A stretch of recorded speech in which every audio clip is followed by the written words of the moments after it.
about where we had. As a man, that's about where you were at. And so that makes the most sense. So my wife was, who was then someone who I barely knew, like really just an acquaintance. Like you kind of, I'm sure this is true in all walks of performing. Is like if there's kind of any kind of scene involved, you don't even have a story of how you quote met someone. Like you kind of know. I knew Liz before I knew her. You know, like I knew her from being on stage. She knew me. But we got to know each other after that, and then she was working at the place at the Bowery Poetry Club where the competition was held, and she was in a band. Do you remember the Giggle Fits, Amy? I do. Well, Liz, as you might recall, was in the Giggle Fits, and she, in the band, she was completely naked from the waist down on stage, but wore a jacket on the top. Right. And it was funny because like I in podcast land you can't see me, but I look like I was born business casual. Like I look like I was born wearing khakis. Yeah. And yeah. And you know, I went to an art school. I lived in New York. Like there's literally nothing that can shock me, but I know what I look like. You know, I know I look like a very respectable person. So all the bartenders tried to sort of shock me, so they're projecting 40 feet high on the giant movie screen while Liz and I are kind of flirting and first getting to know each other.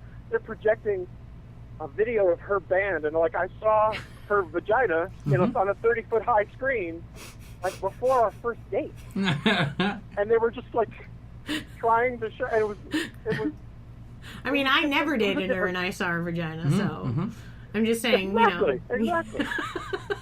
That was great. He's trying to make sure I don't feel too special.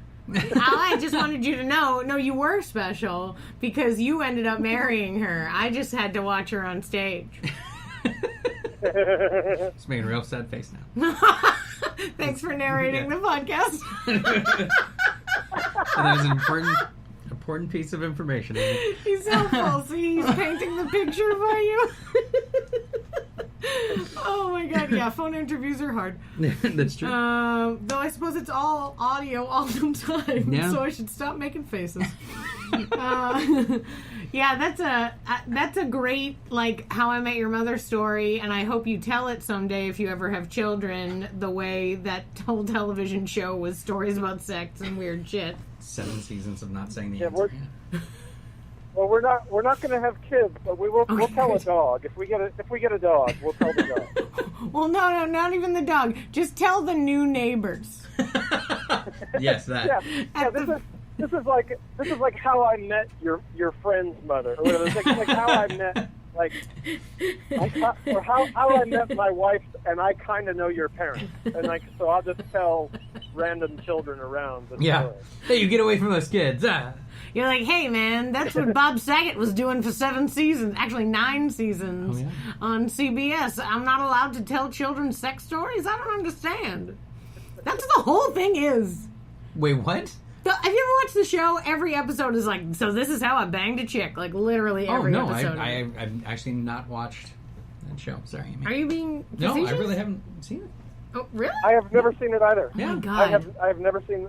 It's like Friends, as if the premise of Friends was telling your kids these stories. You know what I mean? Tell me you've seen Friends, Jeff. Oh, of course I've seen it. Okay, I'm Gen X. That was Gen X. That was a pregnant pause right there. She will force you to watch them all. I forced Patrick to watch them I'm all. almost done. I'm so close. Well, Wendell and I are obsessed with it. So, anyway. You're saying? Friends I've seen. Full House, I was in the wrong age range. I was just too old for it to be in any way tolerable. So I never saw it. And the reboot's not fun if you yourself do not have children, because it's a lot of like, look at that adorable child being adorable. Oh, wait, yes. See, I thought you were talking about... What I love is Bob Saget as an actual stand-up as the filthiest human alive. Yeah, He's 100%. He is so goddamn funny because he just can't help it. He just can't help it. He can't help it go off to the most disgusting, strange place, and it really makes me laugh. Oh yeah, I like him a lot. It's it's the dirty old man aspect of it. It's great. It's really amazing. Yeah. He was doing that before Full House, though, right? Yes, he was. So he took a vacation from being the dirtiest comic in the whole wide world while he was on that show. And part of me wonders... Can you imagine? Like, someone who we knew from the stand-up scene, like some filthy, insane... Like, imagine, like, if Big Mike, like,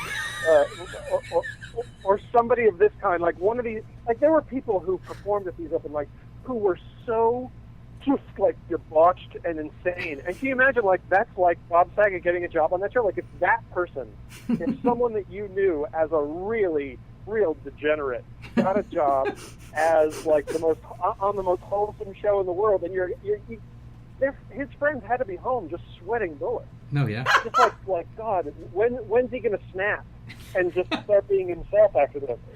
Oh, man. I wonder if there was a lot of, like, off-camera stuff. Because there's also children, right? So, like, he certainly can't... Like, it's... You know, I get it if you do a show and you have to be real, like, fatherly. Or, you know, you can be doing the jokes they tell you, but then as soon as they yell cut, you can say dirty shit to your coworkers. Right. But not if your coworkers are 8. Right.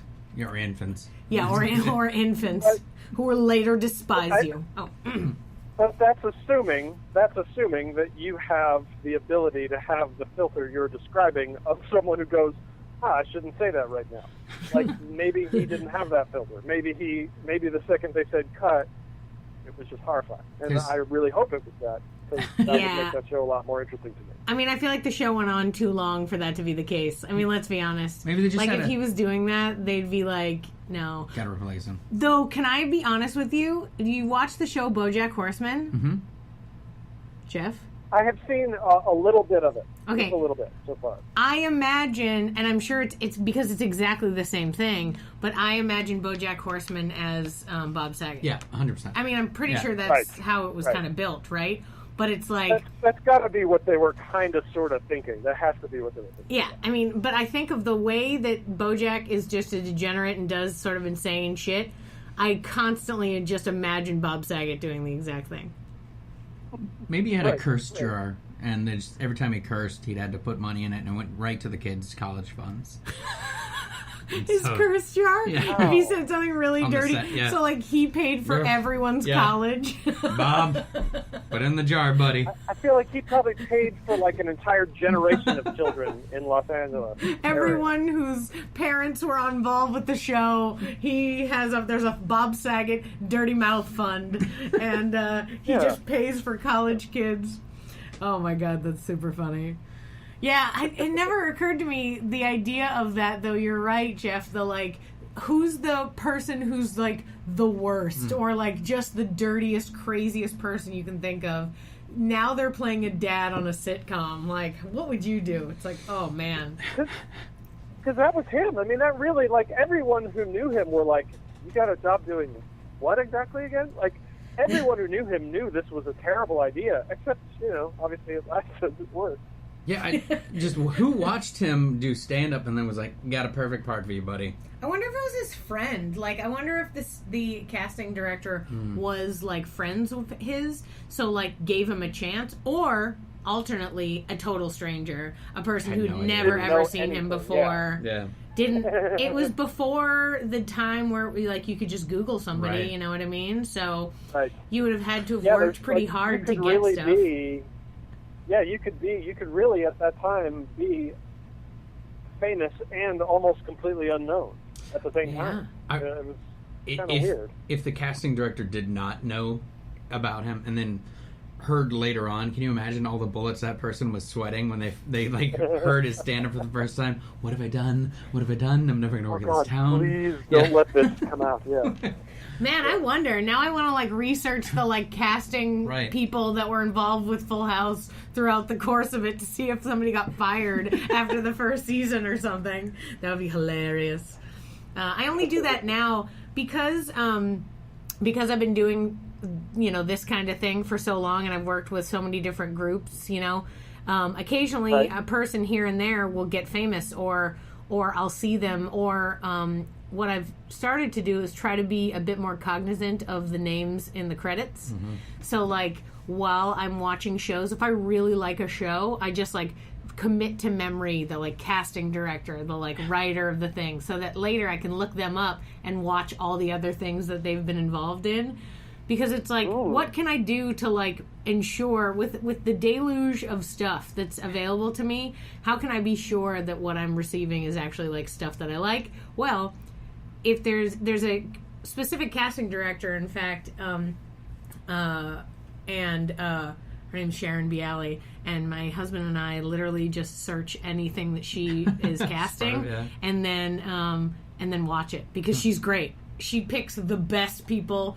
The, like, setup of the whole thing is like, oh, like, I don't know what it is, but every show she's a part of is, like, just killer. So we just watch that, and then, like, different writers and stuff like that I get obsessed with, and then I just go and watch everything they've ever written. But, you know, that's the world that we're in now is one of curated, you know, like, entertainment. Like, where I can watch very specific things by searching very specific stuff. Back then, I mean, it was a crapshoot. It was like, who walks in the door and hands me a headshot? Literally, if you're not walking in the door, you're not getting anything. There's only a few jobs these days that still even require, like, a tape. You know? Yeah.